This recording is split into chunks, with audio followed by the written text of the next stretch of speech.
যে কোনো দিন এ রাজ্যে শুরু হয়ে যেতে পারে ভোটার তালিকার বিশেষ সংশোধন। প্রস্তুতি কার্যত লাস্ট ল্যাপে। ইতিমধ্যেই 7টা জেলায় ম্যাপিং এর কাজ শেষ। শুক্রবারের মধ্যে কাজ শেষ করে এই সপ্তাহের মধ্যেই ওয়েবসাইটে তথ্য আপলোড করতে নির্দেশ দিয়েছে কমিশন। ইতিমধ্যেই 7টা জেলায় ম্যাপিং এর কাজও শেষ হয়ে গিয়েছে। 2002 সালের সঙ্গে 2025 সালের ভোটার তালিকা মিলিয়ে দেখাই হলো ম্যাপিং। এসআইআর শুরুর আগে এই ম্যাপিং প্রক্রিয়াতেই সবথেকে বেশি গুরুত্ব দিচ্ছে নির্বাচন কমিশন। নির্বাচন কমিশন সূত্রে খবর, আলিপুরদুয়ারে 53%, কালিম্পংয়ে 65%, মালদায় 54%, কলকাতা উত্তরে 55%, পশ্চিম মেদিনীপুরে 62%, ঝাড়গ্রাম 51% এবং পুরুলিয়ায় 61% নাম মিলেছে। অর্থাৎ এই নামগুলো 2002 সালের ভোটার তালিকাতেও ছিল। এরপর এসআইআর শুরু হলে যাদের নাম বা যাদের মা বাবার নাম 2002 সালের ভোটার তালিকায় মেলেনি তাদের নথি দিতে হবে।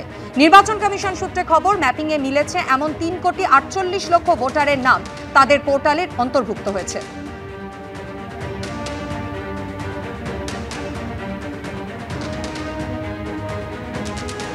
অনেক জায়গাতে 55% ভোটারের মিল নেই, অর্থাৎ সেই ভোটাররা 2002-এর ভোটার লিস্টে ছিলেন না, তাদের মা বাবাও ছিলেন না। তাহলে এই নামগুলো কোথা থেকে এলো? এই তথ্যই প্রমাণ করে যে এসআইআরটা পশ্চিমবঙ্গের জন্য কতটা জরুরি। শুধু ভোটের নিরিখে নয়, আগামী দিনে পশ্চিমবঙ্গ যে উদ্দেশ্যে তৈরি হয়েছিল সেই উদ্দেশ্য বজায় রাখার জন্য পশ্চিমবঙ্গে এইটা অত্যন্ত জরুরি। পাল্টা জবাব দিয়েছেন তৃণমূল মুখপাত্র অরূপ চক্রবর্তী। মিথ্যাটা এখানে 2002 সালে কোনো মানুষকে নথি দিতে হয়নি। আপনি যদি 2002-এর ভোটার হয়ে থাকেন, আমি 2002-এ আমিও ভোটার ছিলাম, আমাকে কোনো নথি দিতে হয়নি, কারণ বুথ লেভেল অফিসাররা বাড়িতে বাড়িতে এসে তারা স্ক্রুটিনি করেছিলেন। এবার বুথ লেভেল অফিসাররা স্ক্রুটিনি করবেন না, আপনাকে গিয়ে দেখতে হবে নাম আছে কি না, আপনাকে গিয়ে নথি জমা দিতে হবে। ভাবুন যারা পরিযায়ী শ্রমিক তারা কী করে নথি জমা দেবে? গিয়ে এসআইআর মানে হচ্ছে ভোট চুরির প্রসেস। আর এই প্রসঙ্গে সিপিএম এর কেন্দ্রীয় কমিটির সদস্য সুজন চক্রবর্তীর প্রতিক্রিয়া আপনাদের শোনাবো। নানান কারণে 35-40% তো আন্দাজ করবেই, কি 40-45% তো আন্দাজ করবেই। এর বাইরেও কোথাও কিছু যদি থাকে ওরা খতিয়ে দেখুক, কিন্তু দেখুক কোনটা। তৃণমূলের ভুতুরে ভোট বাদ গেছে তো যায়নি। আমরা অনেকবার বলেছি নির্বাচন কমিশন করেনি, তৃণমূলকে সাহায্য করেছে। এসআইআর অবশ্যই হবে, কিন্তু যেন মৃত মানুষের এবং ভুতুরে ভোটারের নাম বাদ যায়।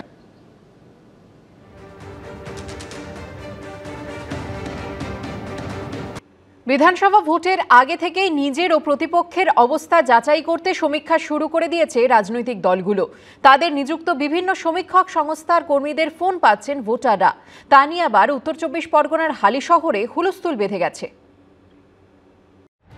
2026-এর বিধানসভা ভোট যুদ্ধে এখনো বেশ কয়েক মাস বাকি। তার আগেই শুরু হয়ে গেছে ডিজিটাল ফাইট। বিজেপি, তৃণমূল থেকে সিপিএম, কংগ্রেস পিছিয়ে থাকতে চাইছে না কেউই। রাহুল গান্ধীর ঘৃণার পরিবর্তে মোহাম্মদ কি দোকান সোশ্যাল মিডিয়ায় সেন্সেশন ছড়িয়েছিল। শুধু রাস্তায় নেমেই নয়, কংগ্রেসের তরফে সোশ্যাল মিডিয়ায় ভোট চুরির বিরুদ্ধে মতামত সংগঠিত করার জন্য প্রচার শুরু হয়েছে। জেনজি ও মিলেনিয়ালের মধ্যে প্রচারের ব্যাপ্তি বাড়াতে ইনস্টাগ্রাম সহ অন্যান্য সামাজিক মাধ্যমে ট্রেন্ডিং মিম, রিলস, স্ট্যাটিক পোস্টের মাধ্যমে প্রতিপক্ষের বক্তব্যের অসঙ্গতি তুলে ধরা হচ্ছে। আমরা মনে করি রোড শোজ দ্য রোড, রাস্তায় রাস্তা দেখায়, এবং কর্মী রাজনৈতিক নেতা যদি রাস্তায় থাকে তাহলেই মানুষের আসল দুর্দশার কথা তারা জানতে পারেন। আর ডিজিটাল সিস্টেম যদি তাদের সঙ্গে থাকে তাহলে যে রাজনৈতিক রিচ করার যে রাস্তা তা আরো অনেক প্রশস্ত হয়। এরই সঙ্গে বিধানসভা ভোটের আগে থেকেই নিজের ও প্রতিপক্ষের অবস্থা যাচাই করতে সমীক্ষা করাও শুরু করে দিয়েছে রাজনৈতিক দলগুলো। তাদের নিযুক্ত বিভিন্ন সমীক্ষক সংস্থার কর্মীদের ফোন পাচ্ছেন ভোটাররা। 2021-এর বিধানসভা নির্বাচনে কাকে ভোট দিয়েছেন, 2024-এর লোকসভা নির্বাচনে বা কাকে ভোট দিয়েছেন, 2026 সালে বিধানসভা ভোটে কাকে ভোট দেবেন, এরকম নানা প্রশ্ন করা হচ্ছে। তাই নিয়ে তো আবার উত্তর 24 পরগনার হালিশহরে হুলস্থুল বেঁধে গেছে। মাতামাজি কল্পে সন্তুষ্ট কিনা এটা ওরা জানতে চাইছে, আমি কাকে ভোটটা দিতে চাই বা ভোটটা দেব। ওরা আমাদের ধর্ম চাইছে, কি আমি কি ধর্ম, আমি কি জাত সেটা জানতে চাইছে। আমাকে পার ডে 4-5বার ফোন আসছে আমার কাছে। আপনার নাম কি, আপনি কাকে ভোট দিচ্ছেন, আপনি কোথায় থাকেন, আপনার তোমার জাত কি, আপনি কতদূর পড়াশোনা করেছেন, আপনি কাকে ভোট দেবেন, কিংবা আপনাদের পরিষেবা কিরকম চলছে। তৃণমূল বলছে বিজেপি ফোন করাচ্ছে, আবার বিজেপি বলছে তৃণমূল। এখানে দেখা যাচ্ছে জিজ্ঞেস করছে আপনি কোথায় ভোট দিয়েছেন সেটা ওনাদেরকে জানাতে হবে। অবশ্যই এরা বলছে, লাস্টে গিয়ে বলছে তো সেন্ট্রাল থেকে করানো হচ্ছে ফোন এবং সেন্ট্রালি একটা সার্ভে করানো হচ্ছে। অবশ্যই বিজেপির কাজ এটা। মানুষের মধ্যে কখনো ভাষার নামে, কখনো ধর্মের নামে, কখনো উত্তরবঙ্গ, দক্ষিণবঙ্গ, কখনো জাতের নামে এইভাবে মানুষকে কীভাবে ভাগ করে ভোটটা করিয়ে দেওয়া যায়, আর 26-এ মাননীয় মুখ্যমন্ত্রীকে আবার যাতে মসনদে বসানো যায়, এই ধরনের কাজ একমাত্র আইপ্যাক করতে পারে। ভোটের বঙ্গে রঙ্গ শুরু হয়ে গেছে। সমীরণ পাল, এবিপি আনন্দ, উত্তর 24 পরগনা। যে কোনো দিন এ রাজ্যে শুরু হয়ে যেতে পারে ভোটার তালিকার বিশেষ সংশোধন। প্রস্তুতি কার্যত লাস্ট ল্যাপে। ইতিমধ্যে 7টা জেলায় ম্যাপিংয়ের কাজ শেষ। শুক্রবারের মধ্যে কাজ শেষ করে এ সপ্তাহের মধ্যেই ওয়েবসাইটে তথ্য আপলোড করার নির্দেশ দিয়েছে কমিশন। बिहार में 40 लाखों का ज्यादा आदमी को नाम निकाल दिया और बंगाल में भी करने वाला है। अगर करेगा तो घेराव कर्मसूची करेंगे, पूरा घेराव होगा। एसआईआर सेमिफाइनाले পিসি এবং ভাইপো ভোট আড্ডা ওই জন্য কানছে চিৎকার করছে এসআইআর করতে দেব না, দম থাকলে আটকে দেখান। যে কোনো দিন এ রাজ্যে শুরু হয়ে যেতে পারে ভোটার তালিকার বিশেষ সংশোধন। তা নিয়ে বাকযুদ্ধের পারদ ইতিমধ্যেই সপ্তমে। হুমকি হুঁশিয়ারি চলছে সমান তালে। আর তার মধ্যে এসআইআর এর প্রস্তুতিও কার্যত লাস্ট ল্যাপে। ইতিমধ্যে 7টা জেলায় ম্যাপিংয়ের কাজও শেষ। 2002 সালের সঙ্গে 2025 সালের ভোটার তালিকা মিলিয়ে দেখাই হলো ম্যাপিং।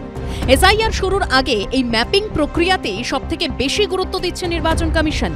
নির্বাচন কমিশন সূত্রে খবর, আলিপুরদুয়ারে 53%, কালিম্পংয়ে 65%, মালদায় 54%, কলকাতা উত্তরে 55%, পশ্চিম মেদিনীপুরে 62%, ঝাড়গ্রামে 51% এবং পুরুলিয়ায় 61% নাম মিলেছে। অর্থাৎ এই নামগুলো 2002 সালের ভোটার তালিকাতেও ছিল।